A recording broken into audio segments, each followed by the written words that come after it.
The Chiefs are 4-0. They've showed a lot of guts, a lot of guile in getting to 4-0. That Chargers team that they played against is a tough team. Now, that team was similarly banged up and playing with a hobbled Justin Herbert without their two tackles. Rashawn Slater and Joe Alt were both out without Joey Bosa. So it's a scrappy Charger team that was also shorthanded.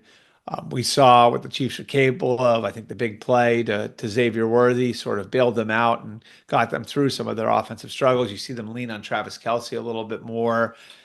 And the issue that the Chiefs have now is they may have to reconfigure what their strategy was offensively for 2024.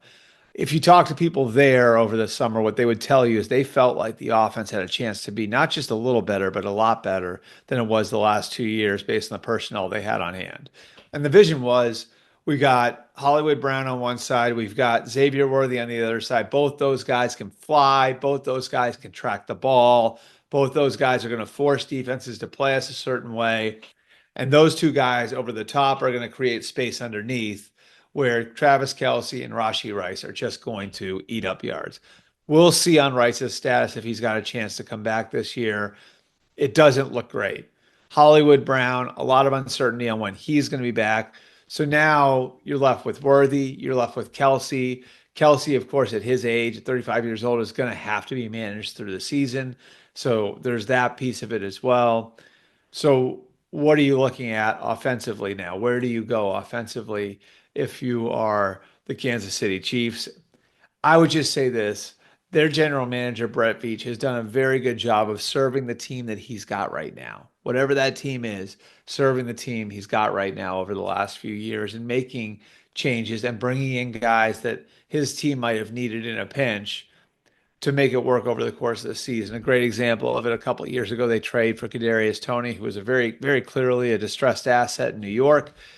Kadarius Toney comes in and plays well and helps them win a Super Bowl. Now, did it work out long term? No, but it helped them win a Super Bowl. And that's what really matters in Kansas City with Patrick Mahomes as your quarterback. So I'd expect that the Chiefs are going to be turning over every couch cushion looking for some sort of deal. Now, will they take a massive swing? That's a little harder to see. I don't know if the Browns would move off of an Amari Cooper. Amari Cooper, I think, has been affected to some degree by what happened with Brandon Ayuk, the Browns being involved in that. Are they planning on signing Amari Cooper after the year? I think that's an open question. So I don't know if something of that level would be what you were looking at, but certainly I think you look at some of the teams that might be sellers getting closer to the trade deadline. Would Carolina be willing to move on from Adam Thielen? Would Carolina be willing to move on from Deontay Johnson? Deontay Johnson's obviously had some questions from a football makeup standpoint, but you put him in that environment in Kansas City, maybe you get a better player, and he's played well early this season for Carolina.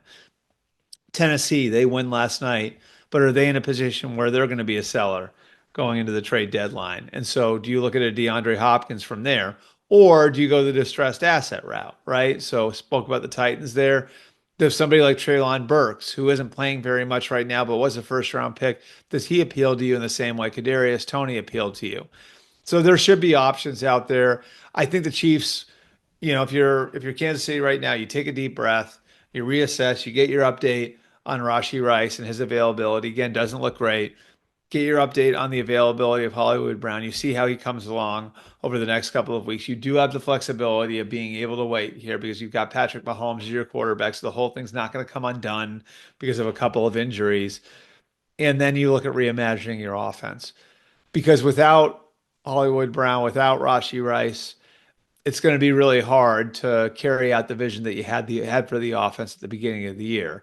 Again, the good news is you've got a quarterback who can carry out any sort of vision that you want.